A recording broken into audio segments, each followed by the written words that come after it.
नमस्कार आप सभी को। उम्मीद करता हूँ अब आप सबकी तैयारी पूर्ण हो चुकी होगी, क्योंकि अब आप मान के चलते हैं एक सप्ताह शेष बचा है आपकी परीक्षाओं में। और आज जैसा कि मैंने बोला था कि साइंस का आपका रिवीजन करा रहा हूँ और साइंस का रिवीजन पूर्णतः समाप्त भी करूँगा। उसी को ध्यान में रखते हुए आज हम जो बात करने वाले हैं मुख्य रूप से 3 टॉपिक की बात करने वाले हैं। टॉपिक कौन कौन से हैं मैं बता देता हूं इनके बारे में। सबसे पहले हम फैक्ट देखेंगे। फैक्ट देखने के बाद उनसे संबंधित, उन टॉपिक से संबंधित क्या प्रश्न आपकी परीक्षाओं में पूछे गए हैं, विशेष रूप से पूर्वालोकन का सहारा लिया जा रहा है यहाँ पर आपकी कक्षा के लिए। और इसमें हम बात करने वाले हैं कोशिका, आनुवांशिकता, जैव विकास की बात करेंगे, तो जीव विज्ञान की जो मूल बातें हैं वो समाप्त हो जाएंगी।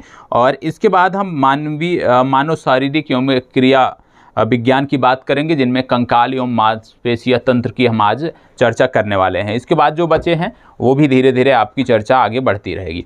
अब बहुत सारे छात्र आप में से बोल रहे थे कि राज्य व्यवस्था को लेकर, तो आपको बता दें कि आपके चैनल पर एक टॉप में जा रहे होंगे प्लेलिस्ट के सेशन में, तो एक ओवरऑल प्लेलिस्ट बनाई गई है आपके लिए। उसमें लिखा होगा बीपीएससी एग्जाम 2022 के लिए वो प्लेलिस्ट है, और उसमें सभी वीडियो दी गई हैं। राज्य व्यवस्था के लिए ओवरऑल एक वीडियो दी गई है, ठीक है, रवि जी की है। इसके साथ साथ अर्थव्यवस्था के लिए उसमें आप देखोगे, इकोनॉमिक के लिए तो वहाँ पे राघवेंद्र सर और रवि जी की दोनों लोगों की वीडियो है, तो वहाँ पे आप देख सकते हो। और रही बात करंट अफेयर्स के लिए, करंट अफेयर्स जितना अभी तक आपने पढ़ा है, इसके अतिरिक्त एक मास्टर वीडियो भी रवि जी का आएगा, वो आपको 1 तारीख को मिलेगा, 1 या 2 में आपको मिल जाएगा।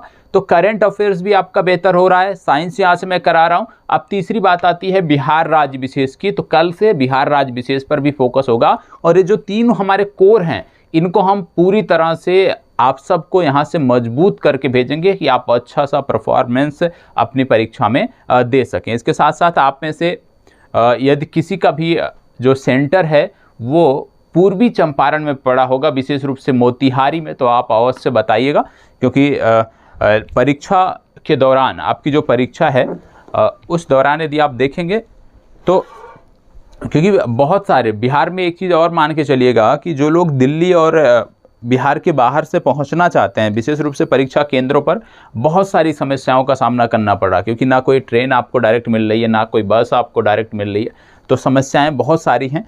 लेकिन क्योंकि एग्ज़ाम देना है तो लोग एन केन प्रकरण पहुँचते ही हैं, किसी तरह से पहुँचते ही हैं, और यह चीज़ें आपको देखने को मिलती हैं।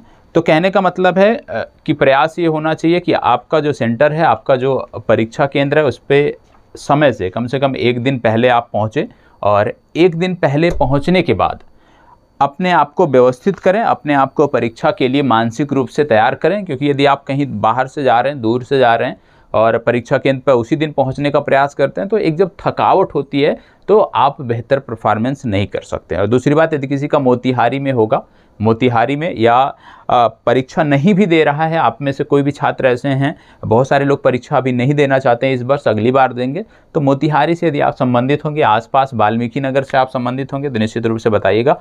यदि आप मुलाकात करना चाहेंगे तो निश्चित रूप से आपसे मुलाकात हो सकेगी, क्योंकि लगातार 6 तारीख से लेके और 11 तारीख तक मैं मोतिहारी और वाल्मीकि नगर, विशेष रूप से वाल्मीकि टाइगर रिजर्व जो है भ्रमण का प्लान है। तो यदि आप में से कोई भी छात्र मोतिहारी या पूर्वी चंपारण, पश्चिमी चंपारण के आसपास के हैं जो वाल्मीकि नगर तक पहुंच सकते हैं, तो निश्चित रूप से यदि आप आना चाहें तो आपका स्वागत है। चलिए अब एक एक करके हम प्रश्नों को देख सकते हैं। सबसे पहले कोशिका में हम बात करने वाले हैं। कोशिका, अब कोशिका में देखिए, प्रयास ये होना चाहिए कि इसी कक्षा में आप मैक्सिमम लेके जाएं। आप इस भरोसे ना रहें कि आपको इसको दोबारा रिवाइज करना पड़े। और पिछले 2 दिन की पीडीएफ अभी आपको शेयर नहीं किया है। आज अभी इस क्लास, जब आप इस क्लास को देख रहे होंगे तो इस कक्षा के साथ साथ पुरानी 2 पीडीएफ भी आपको मिल जाएगी। अगला क्या कह रहा है यहाँ पे, पहला, नाभिक के अलावा कोशिका के जिस कोशिकांग में डीएनए होता है वो क्या है? क्या बोला जा रहा है? नाभिक के अलावा कोशिका के जिस कोशिकांग में डीएनए होता है वह कौन सा है? तो वह है माइटोकॉन्ड्रिया। याद रखिएगा, डीएनए के अलावा, नाभिक के अलावा कोशिका के जिस कोशिकांग में डीएनए होता है उसको बोलते हैं माइटोकॉन्ड्रिया। अगला है, सौर ऊर्जा का एटीपी में रूपांतरण कब होता है? सौर ऊर्जा का एटीपी में रूपांतरण होता है कैसे? क्लोरोप्लास्ट में। याद रखिएगा, क्लोरोप्लास्ट प्लास्ट में। याद रखिएगा, सौर ऊर्जा का एटीपी में रूपांतरण क्लोरोप्लास्ट में होता है। इसके साथ साथ यहाँ पे बहुत सारे कथन दिए हुए हैं, जैसे एक एक करके हम देख लेते हैं जो हमारे लिए महत्वपूर्ण होंगे। यहाँ पे बोला गया है विषाणु सम एकल तंतु आरएनए अणु से बने होते हैं। ठीक है, विषाणु सम एकल तंतु आरएनए अणु से बने होते हैं, ये आपको पता होना चाहिए फैक्ट। अगला है साधारण मानव में कितने गुणसूत्र होते हैं, तो सबको पता है साधारण मानव में 46 गुणसूत्र आपको देखने को मिलते हैं। अब उसी के बाद अब यहाँ से और ध्यान देने की ज़रूरत है। देखो ये रिवीजन क्लास है, मैं ये नहीं कह रहा हूँ कि यदि आपने बेसिक नहीं पढ़ा है, एक बार एनसीईआरटी आपने नहीं पढ़ा है, एक बार कोई साइंस की पुस्तक नहीं पढ़ा है तो आप 100% यहाँ से कर ले जाएंगे। लेकिन इतना है कि यदि आपने 0 पढ़ा है साइंस अभी तक और इस कक्षा को देखते हैं या पूर्वालोकन से प्रश्नों को लगाते हैं तो मैक्सिमम आप चीज़ों को सही कर सकते हैं। अगला है मानव शरीर की कोशिकाओं में पाए जाने वाला गुणसूत्र जोड़ों की संख्या कितनी है। मानव शरीर की कोशिकाओं में पाए जाने वाले गुणसूत्र जोड़ों की संख्या कितनी है, तो याद रखना है 23 जोड़े गुणसूत्र पाए जाते हैं। अगला है जीवों में अत्यधिक विविधता का कारण क्या है। जीवों में अत्यधिक विविधता का कारण क्या है, तो याद रखिएगा जीवों में अत्यधिक विविधता का कारण है उत्परिवर्तन। जीवों में अत्यधिक विविधता का कारण क्या है, उत्परिवर्तन। रट जाइएगा, जीवों में अधिकांश जो विविधता देखने को मिलती है उसका कारण क्या है, उत्परिवर्तन। अगला है बंदर, चीता, तितली और छिपकली में से लिंग गुणसूत्र नहीं होते हैं किसमें। बंदर, चीता, तितली और छिपकली में से लिंग गुणसूत्र नहीं होते हैं किसमें, तो ये नहीं होते हैं छिपकली में। ठीक है, अगला है पादप कोशिका जंतु कोशिका से भिन्न होती है किसके कारण, तो याद रखिएगा पादप कोशिका जंतु कोशिका से भिन्न होती है कोशिका भित्ति के कारण। किसके कारण, कोशिका भित्ति के कारण। रट जाइएगा इसको कि पादप कोशिका जंतु कोशिका से भिन्न होती है किसके कारण, कोशिका भित्ति के कारण। कोशिका भित्ति के कारण। अगला है जंतु कोशिका में अनुपस्थित होती है क्या। जंतु कोशिका जो होती है उसमें सेलुलोज की कोशिका भित्ति अनुपस्थित होती है। जंतु कोशिका में सेलुलोज की कोशिका भित्ति अनुपस्थित होती है। अगला है जैव कोशिका का वह भाग जो कोशिका का पावर हाउस कहलाता है क्या है। जैव कोशिका का वह भाग जो कोशिका का पावर हाउस कहलाता है क्या है, इसको बोलते हैं माइटोकॉन्ड्रिया। क्या बोलते हैं इसको, इसको बोलते हैं माइटोकॉन्ड्रिया। याद रखिएगा जैव कोशिका का वह भाग जो कोशिका का पावर हाउस कहलाता है उसको बोलते हैं माइटोकॉन्ड्रिया। ठीक है, चलिए आगे बढ़ते हैं। यहां पे बताएं, यहां पे बोला गया है पीत पिंड कोशिकाओं की संहति है। पीत पिंड कोशिकाओं की संहति है क्या, अंडाशय में पाई जाने वाली कोशिकाओं की। ठीक है, अगला है प्लाज्मा झिल्ली किसकी बनी होती है। याद रखिएगा प्लाज्मा झिल्ली किसकी बनी होती है, तो आपको बताना है प्लाज्मा झिल्ली प्रोटीन एवं लिपिड से बनी होती है। प्लाज्मा झिल्ली प्रोटीन एवं लिपिड से बनी होती है। प्लाज्मा झिल्ली प्रोटीन एवं लिपिड से बनी होती है। प्लाज्मा झिल्ली प्रोटीन एवं लिपिड से बनी होती है। अगला है प्रोटीन संश्लेषण में सबसे अधिक महत्वपूर्ण भूमिका किसकी है। प्रोटीन संश्लेषण में सबसे अधिक महत्वपूर्ण भूमिका किसकी है, तो याद रखिएगा प्रोटीन संश्लेषण में सर्वाधिक महत्वपूर्ण भूमिका है अंतःद्रव्यी जालिका और राइबोसोम की। किसकी है, अंतःद्रव्यी जालिका और राइबोसोम की भूमिका जो है प्रोटीन संश्लेषण में सर्वाधिक है। अगला है लसिका कोशिकाएं बनती हैं। लसिका कोशिकाएं बनती हैं कहाँ पर, लसिका कोशिकाएं तिल्ली, थाइमस ग्रंथि, अस्थि मज्जा एवं लसिका ग्रंथियों में बनती हैं। ठीक है, अगला है स्तंभ कोशिका अनुसंधान के क्षेत्र में नवीनतम विकास के संदर्भ में निम्नलिखित कथनों पर विचार कीजिए। किसके संदर्भ में, स्तंभ कोशिका अनुसंधान के क्षेत्र में यहाँ पे बात करना है। अब स्तंभ कोशिका अनुसंधान के क्षेत्र में बात करना है तो पहला क्या कह रहा है, पहला है बीजापुटी अवस्था पर भ्रूण मानव स्तंभ कोशिकाओं का एकमात्र स्रोत है। बीजपुटी अवस्था पर भ्रूण मानव स्तंभ कोशिका का एकमात्र स्रोत है। ठीक है, अगला है स्तंभ कोशिका बीज पुटिकों को नष्ट किए बिना प्राप्त की जा सकती है। याद रखिएगा, स्तंभ कोशिका बीज पुटिकों को नष्ट किए बिना प्राप्त की जा सकती है।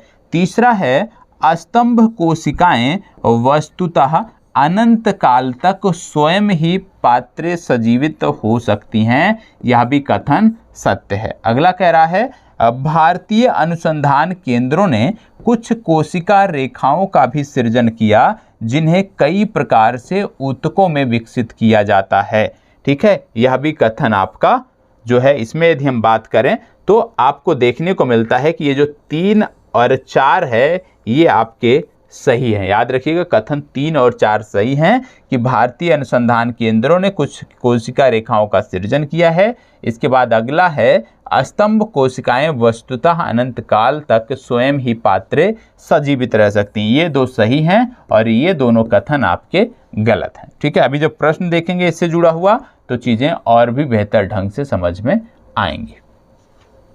अब यहाँ पे बोला गया है विशेष रूप से, इसमें यहाँ पे बोला गया है प्रक्रमित, याद रखिएगा, प्रक्रमित कोशिका मृत्यु के कोशिकीय और आणविक नियंत्रण को क्या कहते हैं? प्रक्रमित कोशिका मृत्यु के कोशिकीय और आणविक नियंत्रण को क्या कहते हैं? इसको बोलते हैं एपोप्टोसिस। ठीक है, ये आपको पता होना चाहिए। अगला है हमारे तंत्र में अधिकतम एटीपी अणुओं को उत्पन्न करने वाला पद कौन सा है? हमारे तंत्र में अधिकतम एटीपी अणुओं को उत्पन्न करने वाला जो पद है उसको बोलते हैं क्रेब्स चक्र। तो याद रखिएगा, क्रेब्स चक्र क्या है? तंत्र में हमारे अधिकतम एटीपी अणुओं को ये उत्पन्न करता है। ठीक है, अब इनसे जुड़े हुए प्रश्न है, जितना अभी तक आपने देखा उन्हीं से जुड़े हुए प्रश्न यहाँ पर आपको देखने को मिल रहे हैं।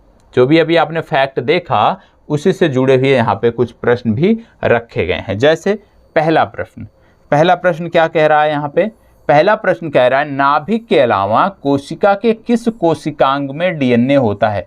अभी आपने देखा था, इसके बारे में बताया गया। क्या बोला जा रहा है?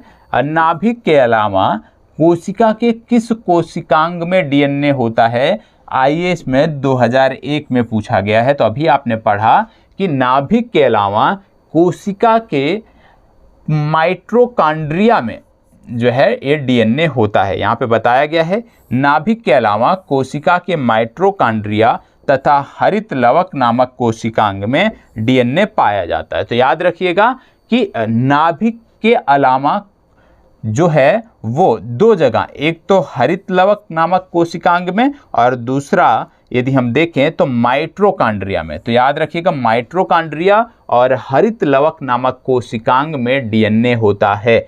ठीक है, तो डीएनए कहाँ कहाँ पाया जाता है? डीएनए हो गया 3 जगह पाया जाता है। पहला हो गया कोशिका। ठीक है, कोशिका के किस कोशिकांग में? तो याद रखिएगा, पहला यहाँ पे हो गया हरित लवक नामक कोशिकांग में और दूसरा हो गया माइटोकॉन्ड्रिया। तो याद रखिएगा, डीएनए 2 जगह याद रखना, हरित लवक कोशिकांग और माइटोकॉन्ड्रिया में। अगला है मानव शरीर की कोशिकाओं में पाए जाने वाले गुणसूत्रों की संख्या, गुणसूत्र जोड़ों की संख्या पूछा जा रहा है। तो जब गुणसूत्र जोड़ों की संख्या पूछा जाए, क्योंकि आपने देखा था 46 गुणसूत्र, तो कितने जोड़े हुए? 23 जोड़े हुए, मतलब सी विकल्प इसका सही उत्तर है। अगला कह रहा है जीवों में अत्यधिक विविधता का कारण क्या है? अभी आपने देखा था इसके बारे में कि जीवों में अत्यधिक विविधता का जो कारण है वो है उत्परिवर्तन। तो याद रखिएगा, सी विकल्प इसका सही उत्तर है। तो आपने देखा किस तरह से जो आपने फैक्ट देखा उसी से जुड़े हुए यहाँ पे आपको प्रश्न देखने को मिल रहे हैं।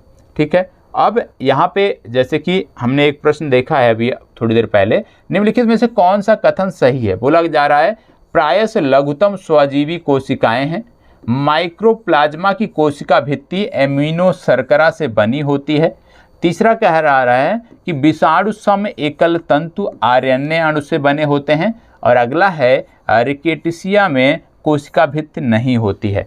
अब यहाँ पे बोला गया कौन सा सत्य है, तो इसमें सी कथन सत्य है, क्योंकि यहाँ बताया गया है कि विषाणु सम एकल तंतु आरएनए अणु से बने होते हैं। विषाणु सम एकल तंतु आरएनए अणु से बने होते हैं। यहाँ पे अब उसके बारे में बताया गया है। पादप विषाणु अविकल्पी परजीवी होते हैं जो कि सिर्फ पोषी कोशिकाओं के अंदर ही वृद्धि एवं प्रजनन करते हैं। इनमें केवल एक प्रकार का न्यूक्लिक अम्ल पाया जाता है जो कि द्विवलयक या एक वलयक होता है और न्यूक्लिक अम्ल एक प्रोटीन आवरण द्वारा घिरा होता है। अन्य प्रश्नगत कथन जो है सही नहीं है। तो याद रखिएगा विषाणु सम एकल तंतु आरएनए अणु से बने होते हैं। ठीक है, यहाँ पे क्या बोला गया है, निम्न में से किसमें लिंग गुणसूत्र नहीं होते हैं। अभी आपने देखा कि छिपकली में लिंग गुणसूत्र नहीं होते हैं, वही चीज यहाँ पे प्रश्नों के रूप में है।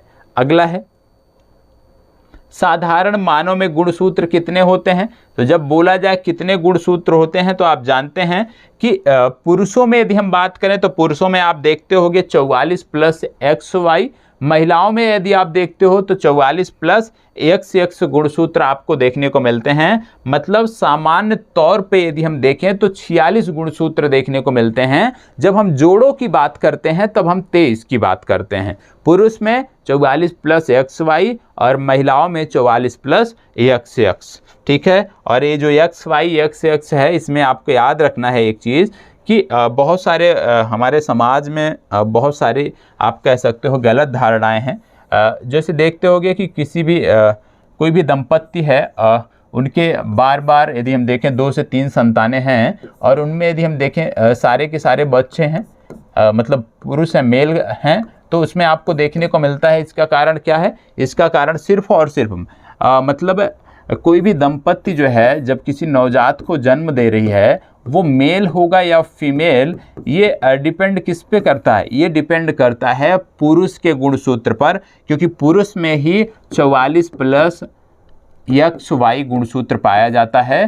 ठीक है, जो मेल और फीमेल के लिए जिम्मेदार होता है। जबकि महिलाओं में यदि हम बात करें तो 44 प्लस XX होता है सिर्फ और सिर्फ। यदि वहाँ पर हम देखें तो आपको देखने को मिलता है कि सिर्फ X और X है। ठीक है, तो सिर्फ एक ही वहाँ पे देखने को मिलता है। तो ये भी आपको याद रखने की जरूरत है। इसको बताएं, पादप कोशिका जंतु कोशिका से किस प्रकार भिन्न होती है।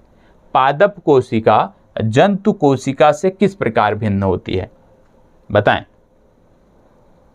देखो, पादप कोशिका जंतु कोशिका से जो भिन्न होती है वो कोशिका भित्ति के कारण होती है। अब इसमें आपको बता दें कि लिखा है पादप कोशिका जंतु कोशिका से भिन्न होती है क्योंकि इसकी कोशिका में बाह्य आवरण कोशिका भित्ति कहलाता है, जो कि हरे पौधों में मुख्यतः सेल्यूलोज से निर्मित होता है। जंतु कोशिका में कोशिका भित्ति का अभाव होता है।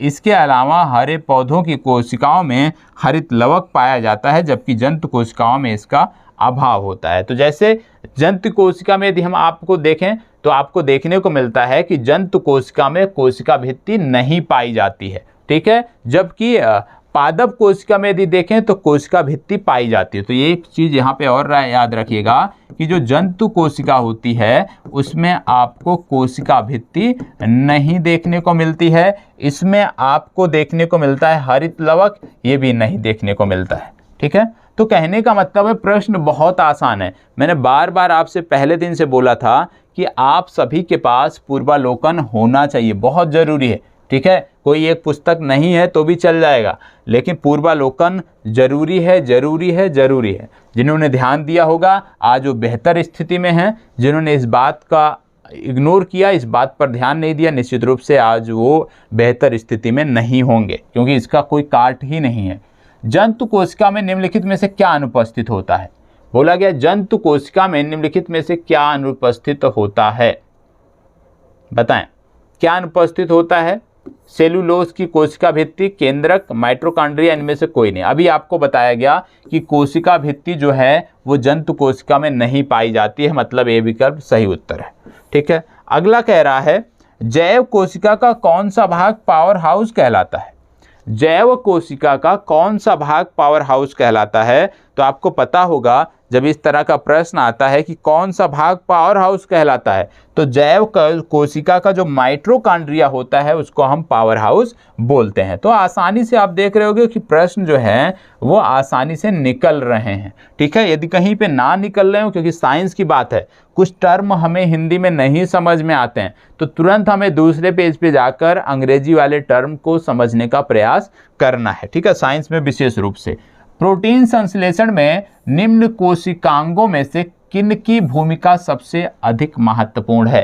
प्रोटीन संश्लेषण में निम्न कोशिकांगों में से किसकी भूमिका सबसे अधिक महत्वपूर्ण है? लाइसोसोम और सेंट्रोसोम, अंतः द्रव्य जालिका या गाल्की उपकरण और माइटोकॉन्ड्रिया, या लाइसोसोम और माइटोकॉन्ड्रिया। क्या बोला जा रहा है? प्रोटीन संश्लेषण में निम्न कोशिकांग में किसकी भूमिका सबसे अधिक महत्वपूर्ण है? अभी आपको मैंने बताया था अंतः द्रव्य जालिका और राइबोसोम की जो भूमिका है ये सबसे ज्यादा महत्वपूर्ण होती है। कहां पर?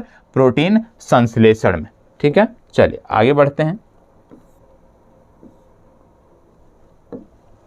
अगला है, मानव शरीर के किस अंग में लसिका कोशिकाएं बनती हैं? मानव शरीर के किस अंग में लसिका कोशिकाएं बनती हैं, बताएं। इसके बारे में भी आपको बताया गया था कि इनका निर्माण जो है वो कहाँ कहाँ होता है। इनका निर्माण लसिका ग्रंथियों, तिल्ली और थाइमस ग्रंथि तथा अस्थि मज्जा द्वारा किया जाता है। ठीक है, ये आपको अभी मैंने बताया था थोड़ी देर पहले, तो आप बताएं इसका क्या सही होगा।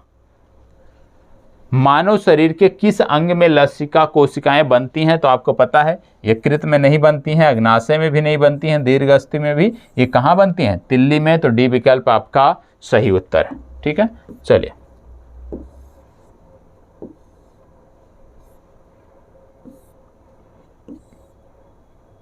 चलिए बोला गया है प्लाज्मा झिल्ली किसकी बनी होती है? तो आप जानते हो जब बात आती है प्लाज्मा झिल्ली की, क्योंकि प्लाज्मा झिल्ली या कोशिका झिल्ली जो है एक अर्ध पारगम्य सजीव झिल्ली है, और सजीव झिल्ली होने के साथ साथ इसमें आपको बता दें कि ये कोशिका के जीव द्रव्य को जो है वो घेरे रखती है।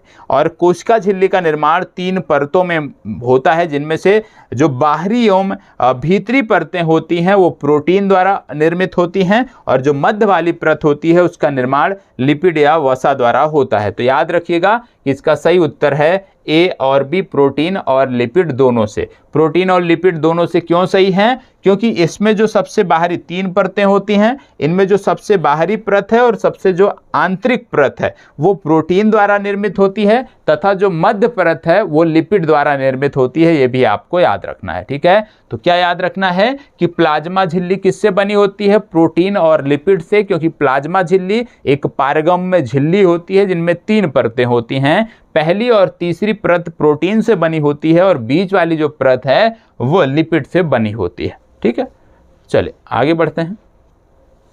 इसको देखिएगा, निम्नलिखित में से कौन सा कथन प्राणियों में स्तंभ कोशिका के प्रत्यारोपण के संदर्भ में सही है? निम्नलिखित में से कौन सा कथन प्राणियों में स्तंभ कोशिकाओं के प्रत्यारोपण के संदर्भ में असत्य है? ये वर्ड जरूर आप ध्यान दीजिएगा। आपकी परीक्षा में लगभग आपको कम से कम 2 से 3 प्रश्न इस तरह अवश्य देखने को मिलेंगे जहां पे असत्य कथनों की पहचान बोली गई होगी, जहां पे बोला गया होगा कि असत्य कथन बताइए या इनमें से कौन सा असत्य है बताइए। तो ध्यान रखिएगा, क्योंकि हमारी आदत बनी होती है, हमारी मेंटलिटी होती है कि ज़्यादातर हम क्या देखते हैं कि सत्य कथनों की पहचान करिए, सत्य बताइए, और उसी आधार पर हम इन सब चीज़ों को गलत कर देते हैं।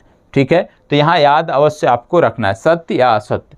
यहाँ पे क्या बोला गया है? निम्नलिखित में से कौन सा कथन प्राणियों में स्तंभ कोशिकाओं के प्रत्यारोपण के संदर्भ में असत्य है, बताएं।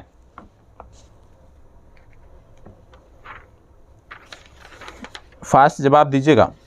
स्तंभ कोशिका की बात हो रही है। यह एक विभाजनशील कोशिका होती है जिसमें स्वतः विभाजन की प्रक्रिया होती है, और जब यह स्वतः विभाजन की प्रक्रिया होती है तो स्वयं ही यह बहुत सारी आप कह सकते हो कि बहुत सारी कोशिकाओं का निर्माण करते हैं, और ये अंगों के क्षतिग्रस्त ऊतकों की मरम्मत भी करते हैं। तो याद रखना है कि क्या बोला जा रहा है? प्राणियों में अस्तंभ कोशिका की बात की जा रही है, और इसका जो सही उत्तर है, मतलब जो असत्य है, ये यही है कि ये केवल भ्रूण में पाई जाती हैं, ये असत्य है। ठीक है, बाकी और सब सत्य है। जैसे ये एक या एक से अधिक प्रकार की विशिष्ट कोशिकाओं की बनाने की क्षमता रखती हैं, निश्चित रूप से सत्य है।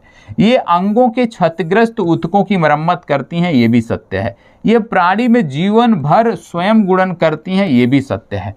तो अस्तंभ कोशिका के बारे में इतना याद रखना है कि अस्तंभ कोशिका एक विभाजनशील कोशिका होती है, जिसमें स्वतः विभाजन करने की क्षमता होती है, और इस कोशिका में यदि देखें तो कुछ विशिष्ट कोशिकाओं को बनाने की भी क्षमता होती है। इसके साथ साथ ये शरीर के क्षतिग्रस्त ऊतकों का निर्माण भी करती हैं, मरम्मत भी करती हैं। ठीक है, चलिए आगे बढ़ते हैं, इसको बताएं। प्रक्रमित कोशिका मृत के कोशिकीय और आणविक नियंत्रण को क्या कहते हैं? प्रक्रमित कोशिका मृत्यु के कोशिकीय और आणविक नियंत्रण को क्या कहते हैं? एपोप्टोसिस, काल प्रभावन, अप्रहासन या ऊतकक्षय, क्या कहते हैं आपको बताना। प्रक्रमित कोशिका मृत्यु के कोशिकीय और आणविक नियंत्रण को क्या कहते हैं, बताएं।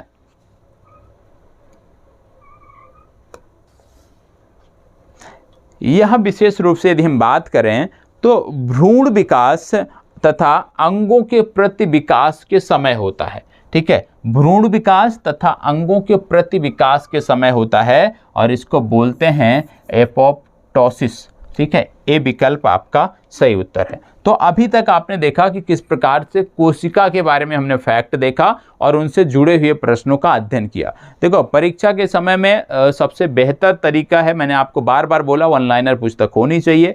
वन लाइनर पुस्तक जिनके पास नहीं थी, उन्हीं की कमी को दूर किया जा रहा है। दूसरा, पूर्वालोकन आपके पास होना चाहिए। वही दोनों चीज़ें आपको इस समय कराई जा रही हैं। ठीक है, चलिए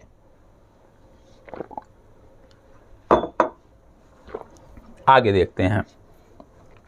अगला है, एक और बचा है, हमारे तंत्र में अधिकतम एटीपी अणुओं का उत्पन्न करने वाला पद कौन सा है? क्रेब्स चक मैंने आपको बताया था, शायद आपको याद भी होगा। अब यहाँ पे बात आ गई है आनुवंशिकता की। ठीक है, क्या बात आ गई है? आनुवंशिकता की बात आ गई है। अब आनुवंशिकता पे हम देख लेते हैं।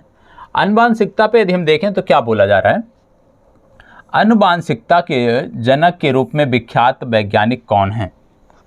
आनुवंशिकता के जनक के रूप में विख्यात वैज्ञानिक कौन हैं, बताएं। आनुवंशिकता के जनक के रूप में विख्यात वैज्ञानिक कौन हैं? तो याद रखना है, आनुवंशिकता के जनक के रूप में जो वैज्ञानिक विख्यात हैं उनका नाम है ग्रेगर मेंडल। अगला है, मेंडल ने अपने चिर प्रतिष्ठित वंशागत नियमों को प्रतिपादित करने में जिस जीवधारी का उपयोग किया वो क्या था? वह था गार्डेन पी मटर। ये भी आपको याद रखना है कि मेंडल ने अपना जो वंशागत नियम दिया वो मटर के आधार पे दिया। अगला है, मेंडल के आनुवंशिकता का सिद्धांत आधारित है किस पे? लैंगिक जनन पे, सबको पता है। अगला है, जीनोम चित्रण का संबंध है जीन्स के चित्रण से। जीनोम चित्रण का संबंध किससे है? जीन के चित्रण से। आगे आते हैं तो जीवों में आनुवंशिक लक्षण संतान में ले जाए जाते हैं, कहाँ से? क्रोमोसोम के द्वारा।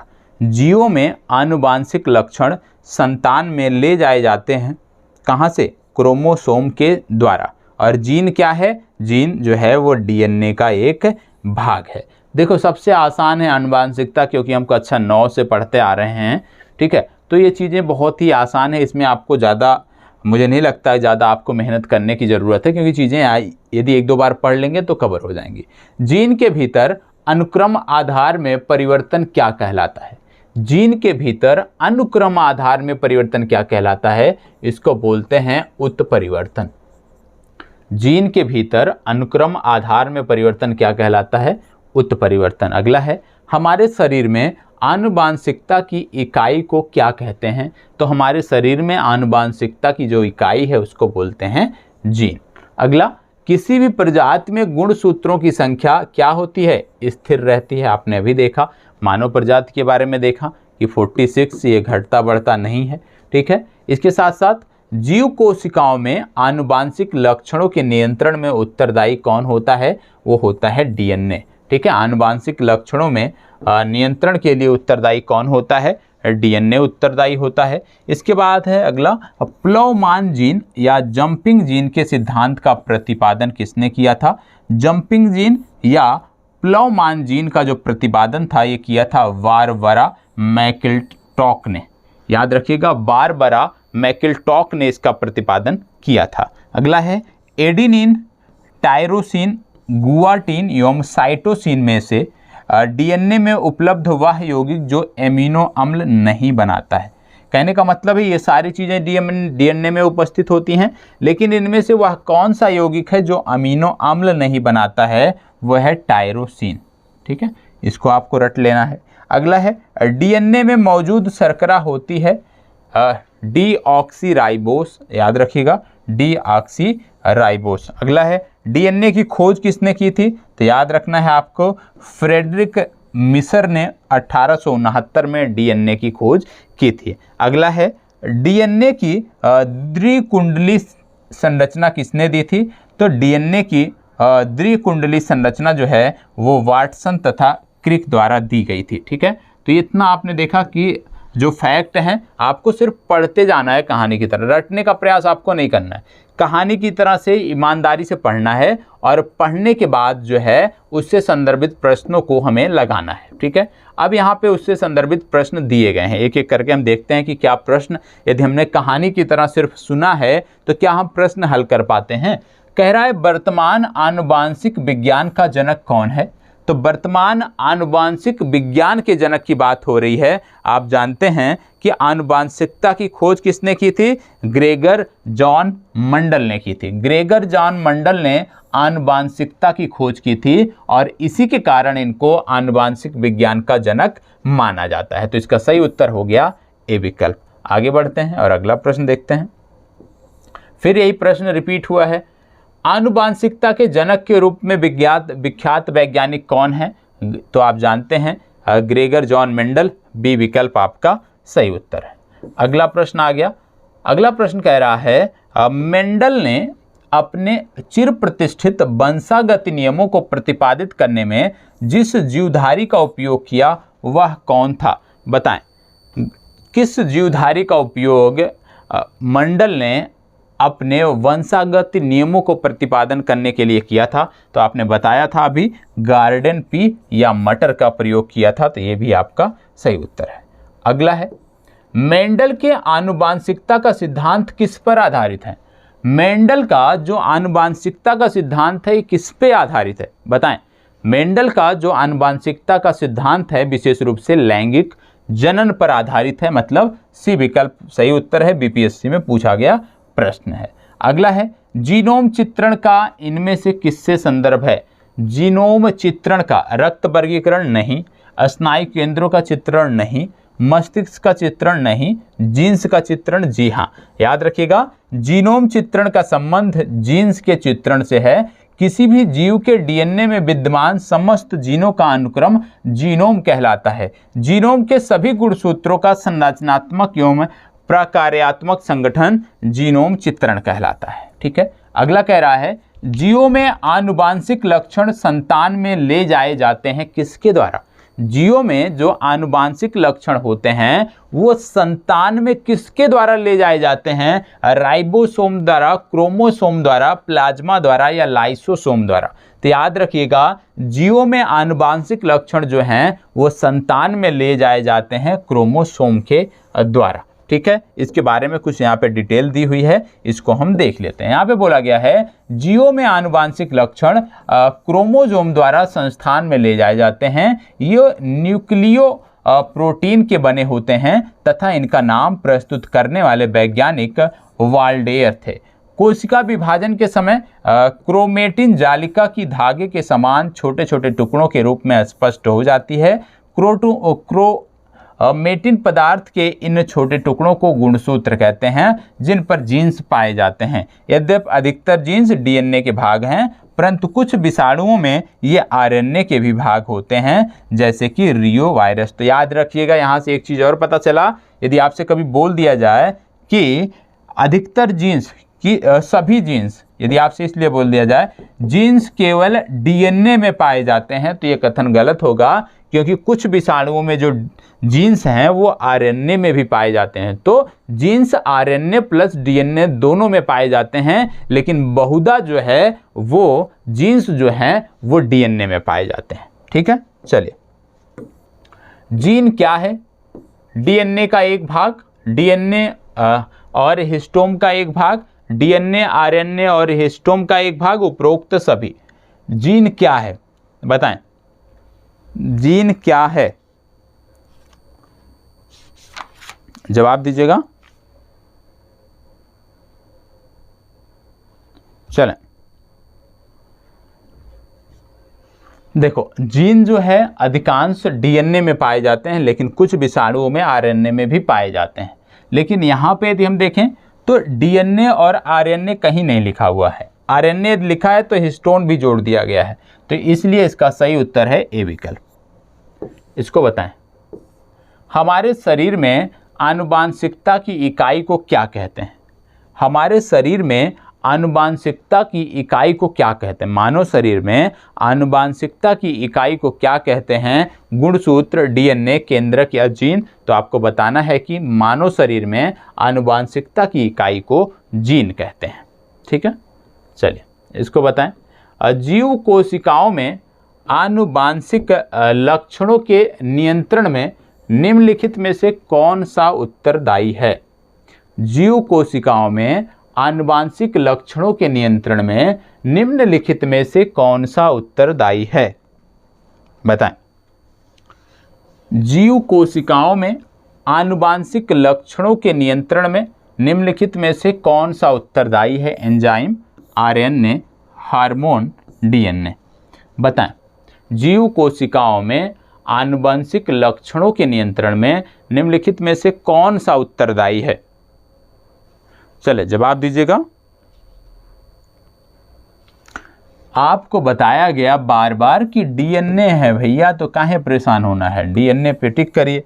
अगला देखो, जो अभी आपने फैक्ट देखा सिर्फ उसको सुनना है ध्यान से।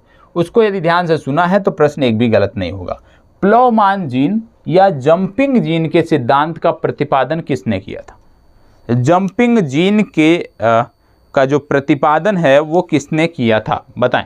जंपिंग जीन की बात हो रही है तो आपको पता है, आपको अभी बताया गया था कि बारबरा मैकिलटॉक द्वारा जंपिंग जीन का प्रतिपादन किया गया था।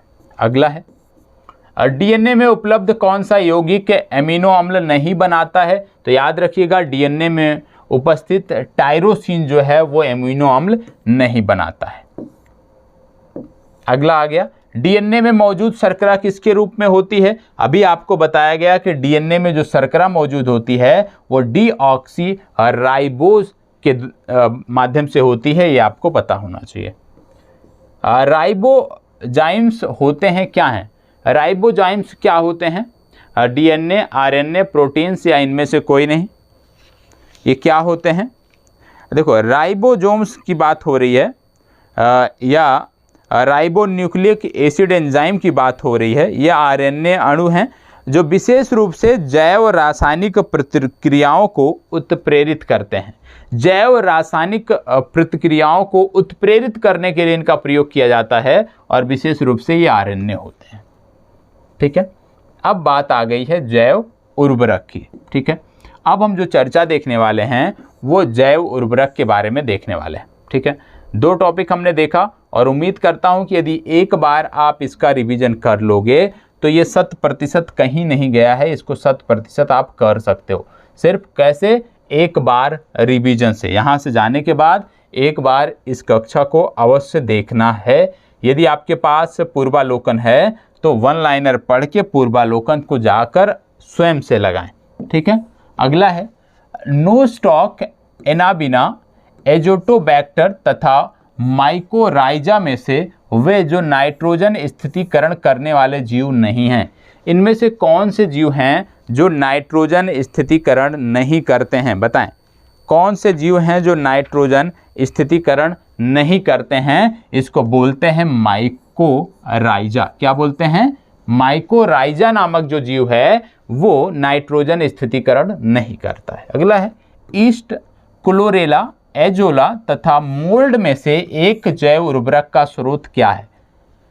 ईस्ट, क्लोरेला, एजोला तथा मोल्ड में से एक जैव उर्वरक का स्रोत क्या है? यह है एजोला।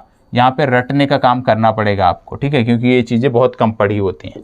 अगला है दालें, चावल, गेहूं तथा गन्ना में नाइट्रोजन स्थितीकरण जीवाणु जिस पौधे की जड़ के साथ संयोजन करते हैं वह कौन सा है? दालें, चावल, गेहूं तथा गन्ना में नाइट्रोजन स्थितीकरण जीवाणु जिस पौधे की जड़ के साथ संयोजन करते हैं वह कौन सा है? वह है दालें। आप जानते हैं, बोला जाता है कि जब भी हम कृषि करते हैं तो बीच में दालों को जरूर उगाना चाहिए। दालों को उगाने से जो मृदा होती है उसमें नाइट्रोजन की जो कमी होती है वो पूरी हो जाती है, ठीक है। अगला है यूरिया।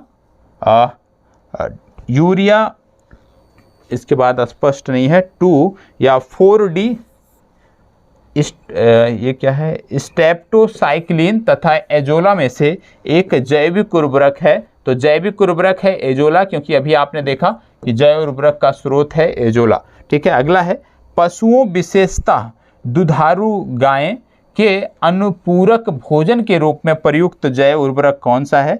पशुओं में विशेष रूप से जो दुधारू पशु हैं उनमें अनुपूरक भोजन के रूप में प्रयुक्त जो जैव उर्वरक है वह है एजोला।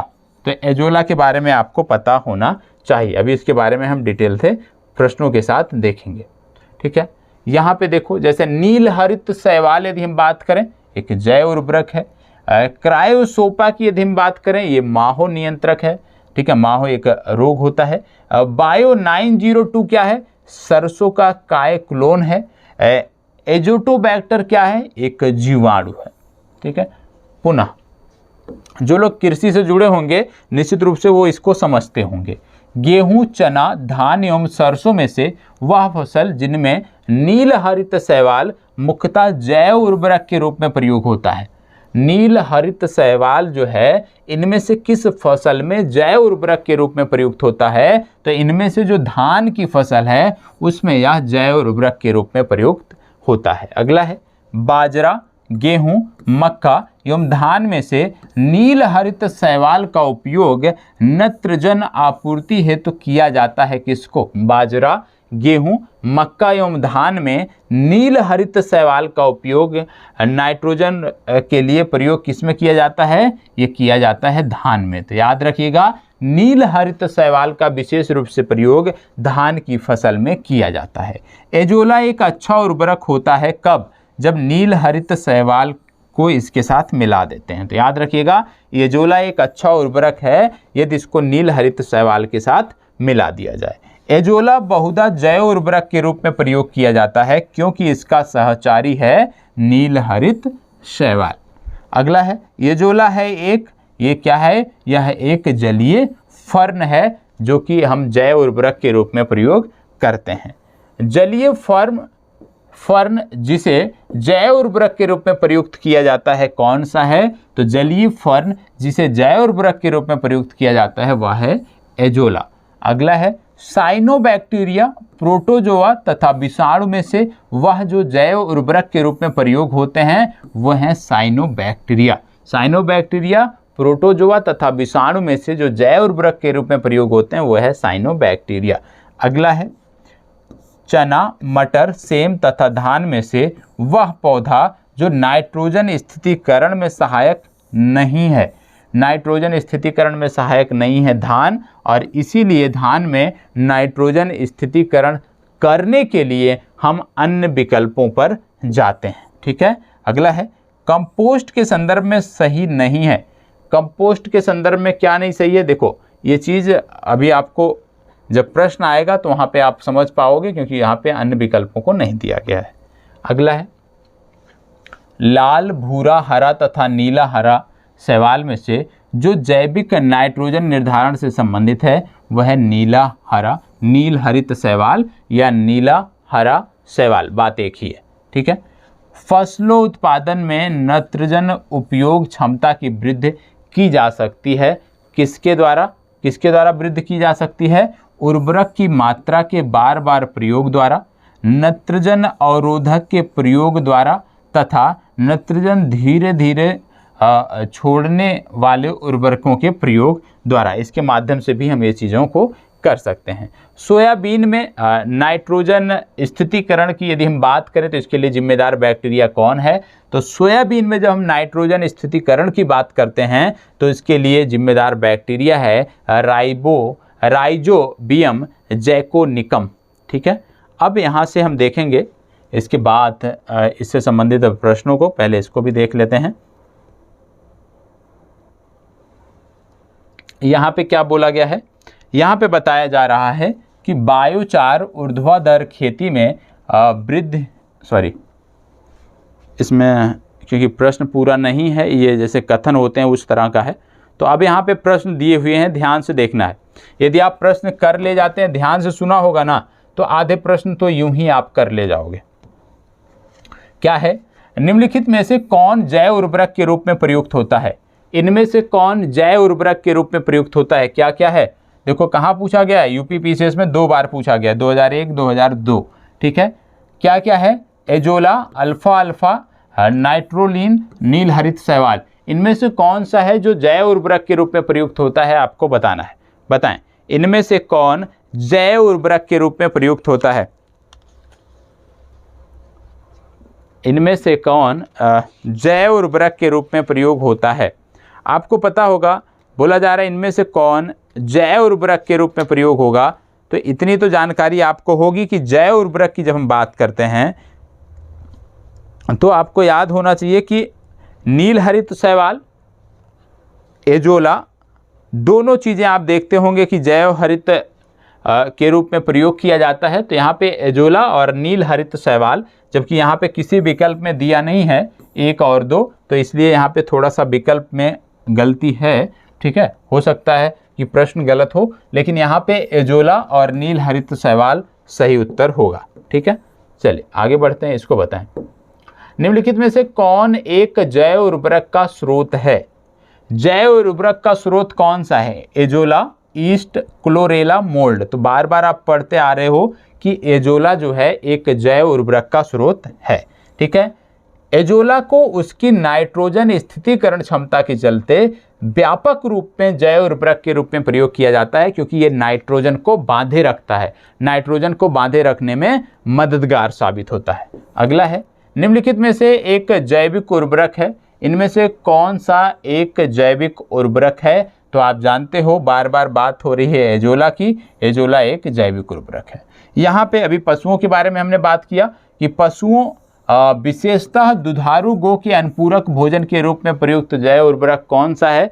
तो अभी यहाँ पे आपको बताया गया कि एजोला जो है ये इनके लिए जैव उर्वरक है। तो यहाँ पे आप देख रहे हो कि ज़्यादातर जो प्रश्न हैं वो सिर्फ और सिर्फ एजोला से ही संदर्भित पूछे गए हैं। जैसे यहाँ पे बताया गया है कि दुधारू पशुओं पर किए गए प्रयोगों से साबित हुआ है कि जब इन पशुओं को उनके दैनिक आहार के साथ 1.5 से 2 किलोग्राम एजोला प्रतिदिन दिया जाता है तो दुग्ध उत्पादन में 15 से 20% की वृद्धि होती है। एजोला को यदि हम दुधारू पशुओं को 1 से 2 किलोग्राम प्रतिदिन देते हैं तो दुग्ध उत्पादन क्षमता में 20% की वृद्धि हो रही है, इसीलिए एजोला का प्रयोग इनमें किया जाता है।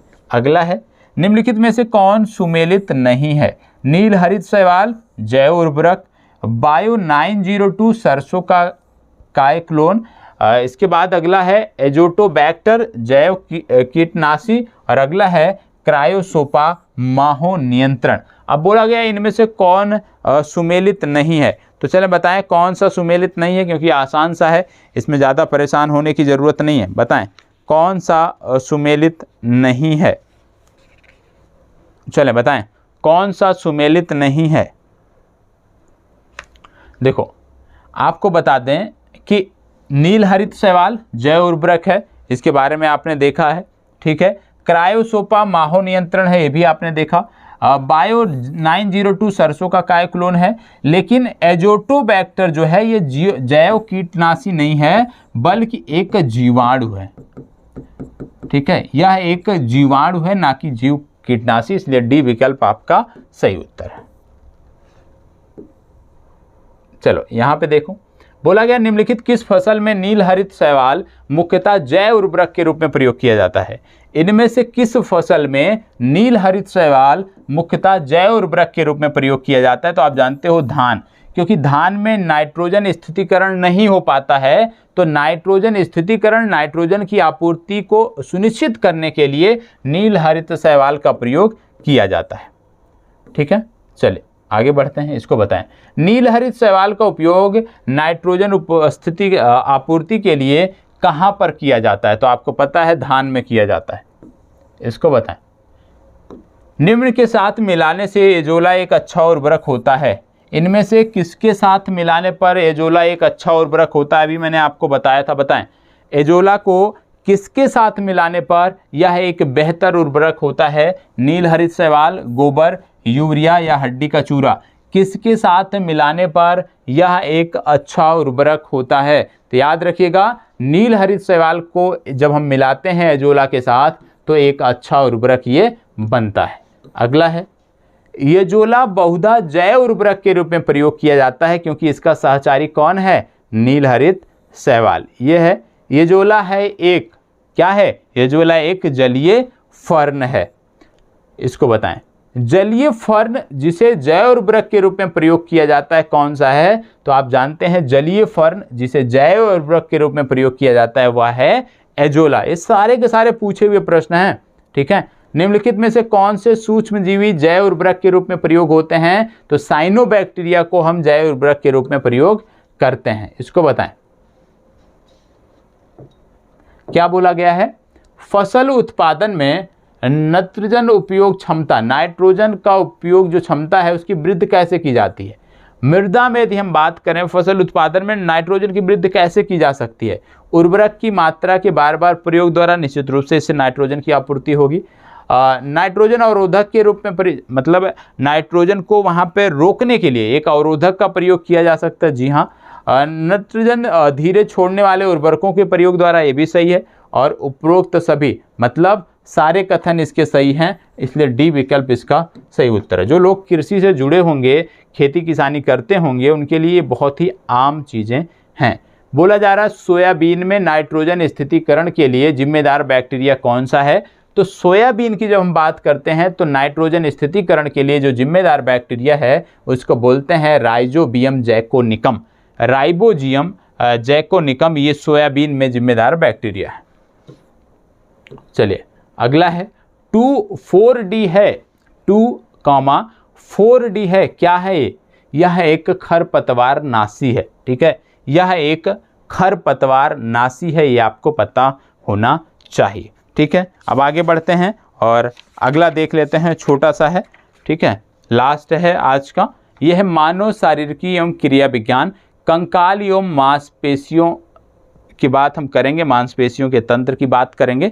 तो आइए देख लेते हैं। सिर्फ इसके बारे में मैंने आपको डिटेल से बताया है क्योंकि जब बायो के प्रश्न को हम ऐड करते थे आपकी चर्चा के साथ, वहाँ पे इसके बारे में चर्चा हुई है, तो हो सकता है बहुत सारी चीज़ें आपको याद हों। जैसे हमारे शरीर का अधिकतम भार बना है कैसे, हमारे शरीर का अधिकतम भार जो है वो जल से बना है, ये आपको पता होना चाहिए। अगला है, एक वयस्क मानव शरीर में जल प्रतिशत कितना होता है। एक वयस्क मानव शरीर में जल प्रतिशत 60 से 70% होता है। अगला है, मानव शरीर में जिस तत्व का प्रतिशत सबसे अधिक होता है वह कौन सा है। तो मानव शरीर में जिस तत्व का प्रतिशत सबसे अधिक होता है यदि हम उसकी बात करें तो वह है ऑक्सीजन। मानव शरीर में ऑक्सीजन का जो प्रतिशत है वो सबसे अधिक है।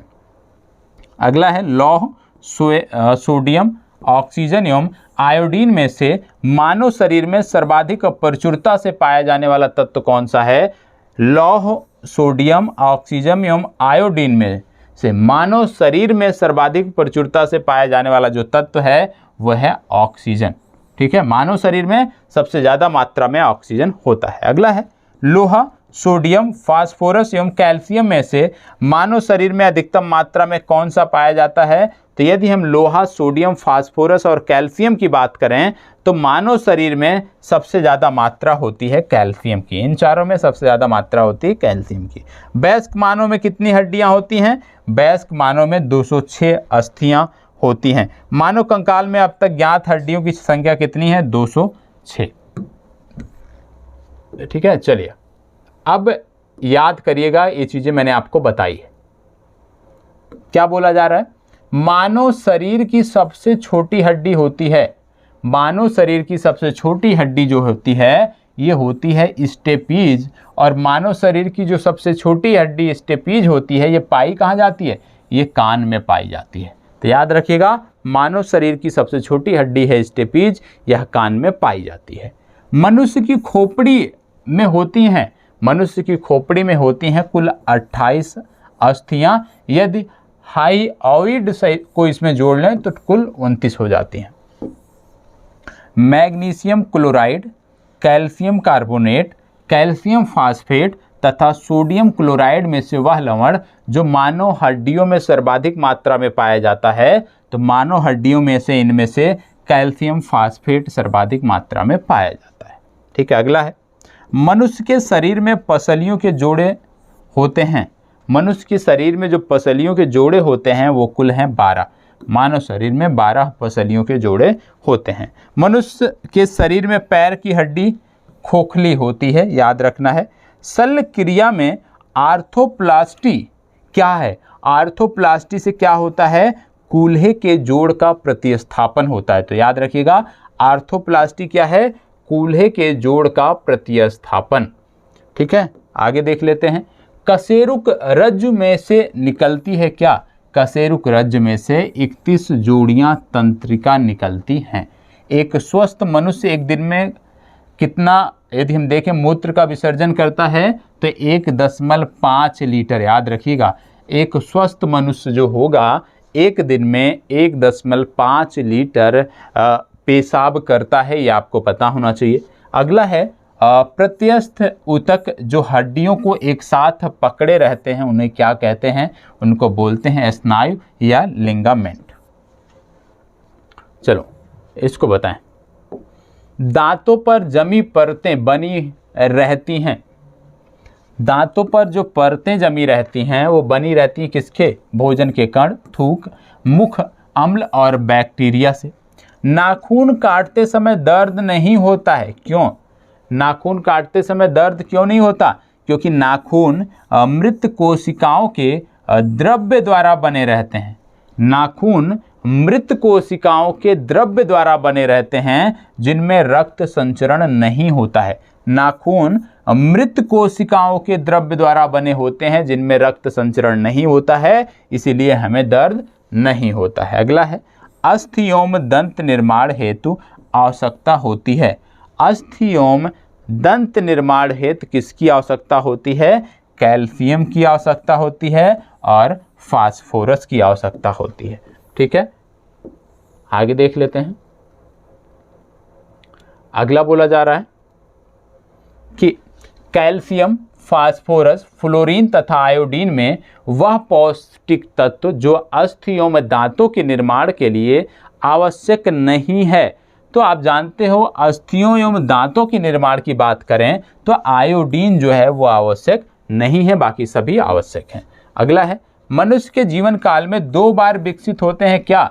मनुष्य के जीवन काल में जो कुल दांत होते हैं उनमें से 20 दांत ऐसे होते हैं जो 2 बार विकसित होते हैं, जिनको आप दूध का दांत बोलते हो। तो 20 दांत होते हैं सिर्फ जो 2 बार विकसित होते हैं, बाकी के दांत एक ही बार रहते हैं, दोबारा नहीं होते हैं। ठीक है, अस्थि, दंतवल्क, डेंटिन तथा सीमेंट में से हमारे शरीर का सबसे दृढ़ भाग कौन सा है? तो याद रखिएगा, हमारे शरीर का सबसे दृढ़ भाग है दंतवल्क। ठीक है, अगला, मानव शरीर में सबसे मजबूत मांसपेशियां कहाँ होती हैं? मानव शरीर में सबसे महत्वपूर्ण मांसपेशियां, सबसे मजबूत मांसपेशियां जबड़े में होती हैं। ठीक है, चलिए अब प्रश्न देख लेते हैं। प्रश्न क्या कह रहा है? प्रश्न कह रहा है, हमारे शरीर का अधिकतम भार बना है। हमारे शरीर का अधिकतम भार बना है, कहाँ से बना है? अस्थियों का, शारीरिक अंगों का, त्वचा, मांसपेशियों व अंगों का, या जल का? अभी आपने पढ़ा कि हमारे शरीर का लगभग 60 से प्रतिशत लगभग 2/3 भाग जो है वो कहीं ना कहीं जल का होता है। तो डी विकल्प सही उत्तर है। एक वयस्क मानव शरीर में जल प्रतिशत कितना होता है? वयस्क मानव शरीर में यदि हम बात करें तो 60 से 70% हिस्सा जल होता है। तो 60 से 70 के बीच में 65 आता है, इसलिए यहाँ पे 65 को टिक किया गया है। मानव शरीर में सर्वाधिक प्रचुरता से पाया जाने वाला तत्व कौन सा है? मानव शरीर में सर्वाधिक प्रचुरता में इन चारों में से पाया जाने वाला जो तत्व है वह है ऑक्सीजन। लौह, सोडियम और आयोडीन से ज़्यादा ऑक्सीजन होता है। मानव शरीर में अधिकतम मात्रा में पाए जाने वाला तत्व है, अब तत्व कौन कौन से हैं? लोहा, फास्फोरस, सोडियम और कैल्शियम। तो इन चारों में से मानव शरीर में जो तत्व है वो सबसे ज़्यादा है कैल्शियम। ठीक है, अब यहाँ पे कुछ डिटेल दी हुई है। जैसे मानव शरीर में प्रधान रूप से 6 तत्व पाए जाते हैं जो oxygen, carbon, hydrogen, nitrogen, calcium तथा फास्फोरस हैं।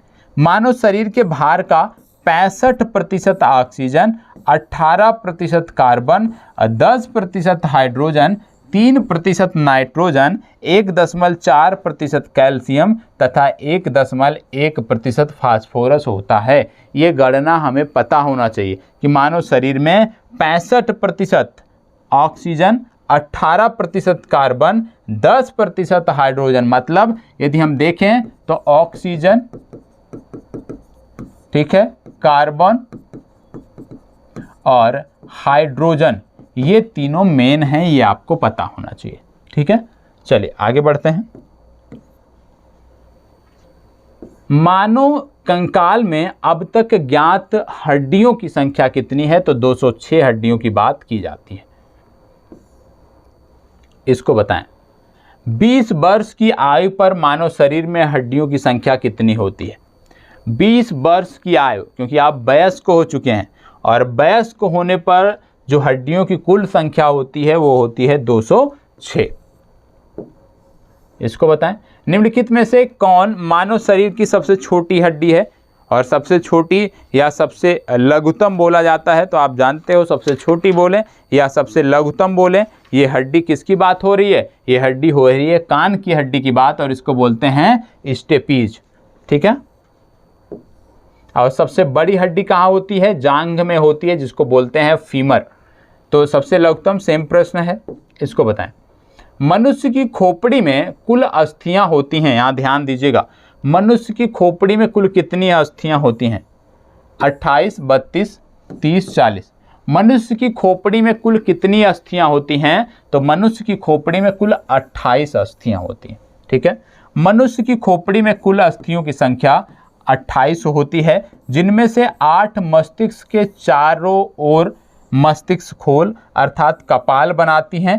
शेष हड्डियों में से 14 हड्डियां हमारे चेहरे का कंकाल बनाती हैं तथा 6 हड्डियां मध्य कर्णों की अस्थियां बनाती हैं। तो याद रखिएगा कि मस्तिष्क में जो कुल अस्थियां होती हैं वो तो हैं 28, लेकिन इनमें से 8 हड्डी जो होती है वो मस्तिष्क के चारों ओर मस्तिष्क का खोल बनाती है अर्थात कपाल बनाती है। शेष हड्डियों में से 14 हड्डियां हमारे चेहरे का कंकाल बनाती हैं। तो यदि आपसे इस तरह का प्रश्न आ जाए कि मनुष्य की खोपड़ी में जो 28 हड्डियां होती हैं उनमें से सबसे ज़्यादा हड्डियां जो हैं वो किस भाग से निर्माण करती हैं, तो याद रखिएगा उनमें सबसे ज़्यादा जो है वो हमारे चेहरे का कंकाल बनाती हैं और इनकी संख्या है 14। बाकी के 6 हड्डियां जो हैं ये मध्य कर्णों को विकसित करती हैं। निम्नलिखित में से कौन सा लवण मानव हड्डियों में सर्वाधिक मात्रा में पाया जाता है? इनमें से कौन सा लवण है जो मानव हड्डियों में सर्वाधिक मात्रा में पाया जाता है? उसको बोलते हैं कैल्शियम फास्फेट। चलो इसको बताओ। मनुष्य के शरीर में पसलियों के कितने जोड़े होते हैं? यहाँ पे जोड़ों की बात हो रही है, तो आप जानते हैं मानव शरीर में कुल 24 पसलियां होती हैं, मतलब 12 जोड़े कुल होते हैं। ये आपको पता होना चाहिए, ये विकल्प इसका सही उत्तर है। इसको बताएं। मनुष्य के शरीर में पैर की हड्डी क्या होती है? ठोस होती है, सरंधी होती है, कीलक होती है, खोखली होती है? बताएं, मनुष्य के शरीर में पैर की हड्डी किस प्रकार की होती है? मानव शरीर में जो हमारे पैर की हड्डी है ना, ये खोखली होती है। ठीक है, मनुष्य के शरीर में पैर की हड्डी यदि हम बात करें, यहाँ पे बताया गया है कि ठोस होती है, जबकि अभी हमने फैक्ट देखा था खोखली होती है, लेकिन ये यूपी पीसीएस में पूछा गया है। ठीक है, तो इसका मतलब है कि यूपी पीसीएस में पूछा गया है तो ये सही होगा। तो याद रखिएगा मनुष्य के शरीर में जो पैर की हड्डी है वो ठोस होती है।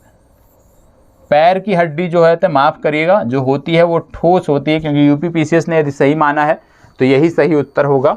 ठीक है, तो ठोस होती है, ये आपको याद रखना है। और मनुष्य के पैर की जो हड्डी है ठोस होती है, जो कि ऊपर से नीचे की ओर क्रमशः जांघ या जंघा या पाया तथा पैर में बटी होती है। जांघ में सिर्फ एक हड्डी फीमर होती है, जो कि सबसे बड़ी हड्डी है शरीर की, सबसे लंबी हड्डी है, सबसे भारी हड्डी है।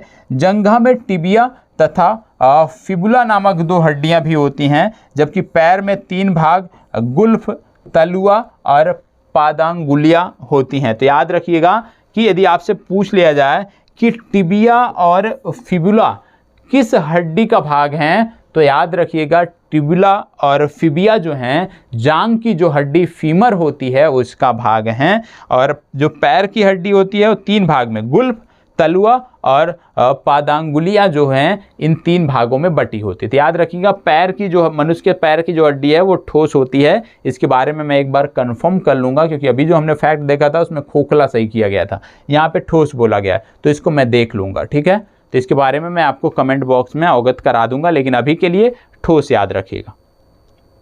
सरल क्रिया में आर्थोप्लास्टी क्या है? कूल्हे का प्रत्यारोपण बताया गया था, कूल्हे के जोड़ का प्रतिस्थापन, तो सी विकल्प इसका सही उत्तर है। प्रत्यस्थ ऊतक जो हड्डियों में एक साथ पकड़े रहते हैं उन्हें क्या कहते हैं?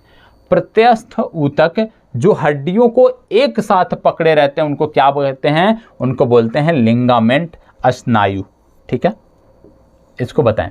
दांतों पर जमी परतें बनी होती हैं, आपको बताया गया भोजन के कण, थूक, मुख अम्ल और बैक्टीरिया से। ठीक है, नाखून काटने समय दर्द क्यों नहीं होता? क्योंकि नाखून जो है वो मृत कोशिकाओं के द्रव्य द्वारा बने होते हैं, उनमें यदि हम देखें ब्लड सर्कुलेशन नहीं होता है, जिसके कारण हमें दर्द नहीं होता है। अस्थि एवं दंत निर्माण हेतु निम्नलिखित में से किसकी आवश्यकता होती है? तो याद रखिएगा अस्थि की बात है तो कैल्शियम हमें चाहिए। दंत निर्माण हेतु यदि हम बात करें तो मतलब कैल्शियम और फास्फोरस आप याद रख सकते हैं। कैल्शियम और फास्फोरस अस्थि और दंत निर्माण दोनों में सहायक हैं, और यदि इनकी कमी हो जाती है तो अस्थि एवं दंत संबंधी बीमारियां आपको देखने को मिलती हैं। निम्नलिखित में से कौन सा पौष्टिक तत्व अस्थि एवं दांतों के निर्माण के मजबूती के लिए आवश्यक नहीं है? तो दांतों और अस्थियों के निर्माण के लिए बात हो रही है, तो आप जानते हो कैल्शियम भी जरूरी है, फास्फोरस भी जरूरी है, फ्लोरीन भी जरूरी है। कौन सा जरूरी नहीं है? आयोडीन का दांतों की और अस्थियों से कोई संबंध नहीं है। ठीक है, चलिए लास्ट प्रश्न। मनुष्य के जीवन काल में दांत 2 बार विकसित होते हैं, कितने? मनुष्य के जीवन काल में मात्र 20 दांत हैं जो 2 बार विकसित होते हैं। निम्नलिखित में से कौन हमारे शरीर का सबसे दृढ़ भाग है? तो हमारे शरीर का सबसे दृढ़ भाग है दंत वल्क। दंत वल्क हमारे शरीर का सबसे दृढ़ भाग है। तो आज के लिए इतना ही। आज की जो चर्चा है उसको यहीं पर हम समाप्त करते हैं। ठीक है, कल फिर मिलेंगे। तब तक के लिए इसी प्रकार हमारे साथ बने रहें और रिवीजन अवश्य करें। पीडीएफ आज जब आप ये वीडियो देख रहे हैं, पीडीएफ आपके टेलीग्राम पे शेयर कर दिया गया है, जाकर देखें पीडीएफ को। और यदि आपके पास पूर्वालोकन नहीं है, यदि आपके पास पूर्वालोकन नहीं, आप में से कोई भी छात्र यदि है जिसके पास पूर्वालोकन नहीं है, हमारा प्रयास होगा कि पूर्वालोकन आपको पीडीएफ के माध्यम से उपलब्ध कराया जाए। कल मैं संस्था से बात करता हूँ, रवि सर से बात करता हूँ और बोलता हूँ कि बच्चों के लिए मान लीजिए कोई नहीं खरीद सकता है पूर्वालोकन, उसका शुल्क नहीं वहन कर सकता है, तो एक पीडीएफ फॉर्मेट में यदि हम उपलब्ध करा दें तो आप सबके लिए अच्छा रहेगा। प्रयास रहेगा कि आगे से आपको पीडीएफ फॉर्मेट में पूर्वालोकन मिले। प्रारंभिक परीक्षा अच्छे से देना है, हमें ज़्यादा से ज़्यादा स्कोर करना है, जिससे मुख्य परीक्षा में हम मुख्य परीक्षा का जो मार्ग है वो प्रशस्त हो सके। और मुख्य परीक्षा की तैयारी भी आप मान के चलिए, मैं 11 को वाल्मीकि से आ रहा हूँ, वाल्मीकि नगर से वापस आऊँगा, तो 12 को मैं यहाँ पे पहुँचूँगा, तो 12 तारीख के बाद आप मान के चलिए 15 से निश्चित रूप से आपकी मुख्य परीक्षा का कार्यक्रम आपको बता दिया जाएगा। और मुख्य परीक्षा का जो कार्यक्रम होगा वो सब्जेक्ट वाइज होगा। ठीक है, ऐसा नहीं है कि रैंडम कोई भी प्रश्न आके हम हल करा रहे हैं। सब्जेक्ट वाइज जो आपके पाठ्यक्रम का टॉपिक है उसके आधार पे मुख्य परीक्षा का आपको रिवीजन कराया जाएगा, मुख्य परीक्षा का उत्तर लेखन कराया जाएगा। सारी चीज़ें बिल्कुल निःशुल्क हैं, बस आप अच्छे से परीक्षा दीजिए। हमारी जितनी क्षमता है हम आपके साथ जुड़े रहेंगे। और मुख्य परीक्षा की जब बात करते हैं, अनुभव बहुत अच्छा रहा है। 2 बार मैंने यूपीएससी का मेंस क्वालिफाई किया है, तो यूपीएससी का मेंस क्वालिफाई करने से का मतलब ही है कि आंसर राइटिंग जो है ठीक ठाक है। बहुत बेहतर होता तो शायद सिलेक्शन हो गया होता, लेकिन हाँ ठीक ठाक है। उतने से काम चल जाएगा पीएससी में। तो जितनी मेरी जानकारी है वो मैं आपको उपलब्ध कराने का प्रयास करूंगा। और आप में से जो भी क्योंकि मैं आपको पूर्वी चंपारण के वाल्मीकि नगर जो टाइगर रिजर्व है वहाँ पे 2 दिन रहने वाला हूँ। 9-10 को रहने वाला हूँ, 11 को वहाँ से चेकआउट करूँगा। तो यदि कोई छात्र आसपास के हैं तो निश्चित रूप से आपसे मुलाकात होगी। ठीक है, चलिए, धन्यवाद, बहुत बहुत आभार।